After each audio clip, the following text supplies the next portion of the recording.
wieder so ein Moment, an dem ich aufwach und grübel, wo ich bin.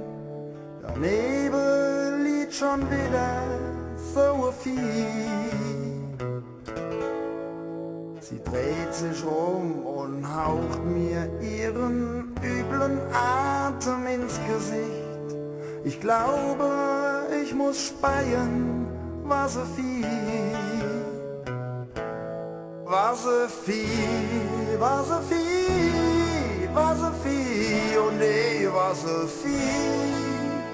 Schläuche bis zum Boden, was so viel.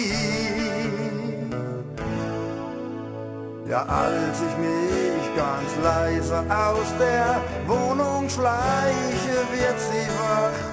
Sie ruft ganz zärtlich dieses Vieh. 2 Monate später dann ein Anruf. Sie sagt, dass sie schwanger ist. Jetzt muss ich richtig kotzen. Was so viel, was so viel, was so viel, was so viel, oh nee, was so viel. Ein Arsch wie ein Brauereigaul, was so viel.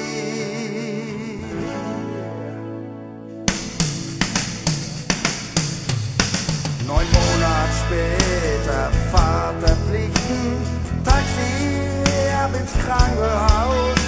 Da liegt er schon im Kreissaal, dieses Vieh.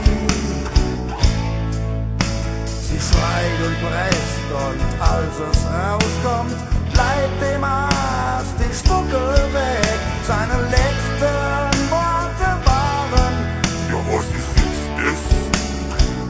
Oh, was so viel, was so viel, was so viel, oh nee, was so viel. Und Schädel wie ein Big Boss, was so viel, was so viel, was so viel.